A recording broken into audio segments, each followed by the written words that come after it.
പൂജാദ്രവ്യങ്ങളൊക്കെ സമ്പാദിക്കാൻ പോകുന്ന സമയത്ത് ഒരു വേശ്യയുമായിട്ട് സംഘം വന്നു, വേശ്യാസംഘം ഉണ്ടായി. ആ വേശ്യയെ വീട്ടിൽ കൊണ്ട് താമസിപ്പിക്കുന്നതിന്റെ അത്യസാക്ഷിയെ വിവാഹം കഴിച്ച ഭക്തിയെയും സന്താനങ്ങളെയും അതുപോലെ മാതാപിതാക്കളെയൊക്കെ ഉപേക്ഷിച്ച വേശ്യയോടുകൂടി ജീവിച്ചു എന്ന് പറയാം.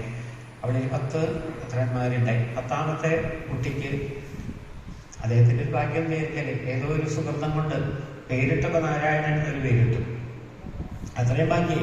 കാരണം ഇടയ്ക്കിടയ്ക്ക് നാരായണ എന്ന് വിളിക്കാറ്, കുട്ടിയെ വിളിക്കുകയാണെങ്കിലും പേര് നാരായണന്റെയാണല്ലോ എന്ന് വിചാരിച്ചു. അങ്ങനെ അദ്ദേഹത്തിന് പ്രായമായി. ഏതാണ്ടൊരു 88 വയസ്സൊക്കെ ആയ സമയത്ത് അദ്ദേഹം മരണശയ്യയിലായി, കടന്ന് കിടപ്പായി. എഴുന്നേൽക്കാനോ അതുപോലെ തന്നെ സംസാരിക്കാനോ ഒക്കെ ബുദ്ധിമുട്ടുള്ള ഒരവസ്ഥയായ സമയത്ത് അദ്ദേഹത്തിനെ കൊണ്ടുപോകുന്നതിന് വേണ്ടി അപ്പോ യമദൂതന്മാർ വന്നു.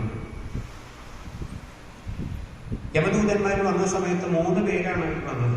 കണ്ടതും അജാമിതൻ വല്ലാണ്ട് ഭയപ്പെട്ടു. അവരുടെ രൂപം അതുപോലെയായിരുന്നു, ഭീകരമായിട്ടുള്ള രൂപം, കണ്ടാൽ പേടിയും. അങ്ങനെ ഭയപ്പെട്ട സമയത്ത് അദ്ദേഹം ആരെ വിളിക്കുക? ഭയപ്പെടുമ്പോൾ അതുവരെ ആരെ വിളിച്ചു? ആളെ തന്നെ വിളിക്കും. നമ്മൾ ആരെയാണ് നിത്യം വിളിക്കാറ്? ഭയം വരുമ്പോൾ നമ്മൾ അറിയാതെ ആ ആളുടെ പേര് പറയാം. അത് നമുക്ക് പരിചയമുള്ള പേരേതാ? പരിചയമുള്ള ഒന്നും ഓർമ്മ വരില്ല. നമ്മുടെ നാവിൽ, നമ്മുടെ മനസ്സിൽ നമ്മൾ വിളിച്ചു പരിചയിച്ചൊരു പേരുണ്ടെങ്കിൽ അത് ഓർമ്മ വരും. ഇദ്ദേഹം നിത്യം വിളിക്കാറുള്ളത് തന്റെ മകനെയാണ്, നാരായണൻ. അപ്പൊ നാരായണ എന്ന് വിളിച്ചു. ദൂരെ ക്രീഡനകാസക്തം ആ കുട്ടി കളിച്ചുകൊണ്ടിരിക്കുകയാണ് വീട്ടിൽ.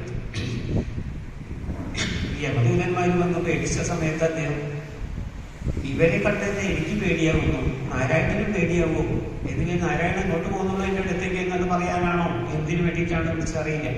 എന്തായാലും ആ പേര് വിളിച്ചു. ആ പേര് വിളിച്ച സമയത്ത് അവിടെ കളിച്ചല്ല. കളിച്ചുകൊണ്ടിരിക്കുന്ന കുട്ടി ഓടി വന്നില്ല.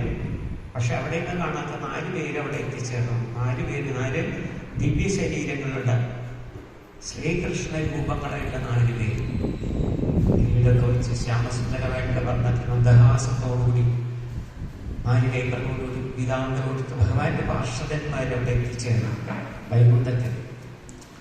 നാരായണൻ വിളിച്ചപ്പോൾ നാരായണൻ എന്നുള്ള ഭാരകൻ വിളി കേട്ടില്ലേ, പക്ഷെ നാരായണന്റെ പേരില്ല, ഭഗവാൻ വിളി കേട്ടു.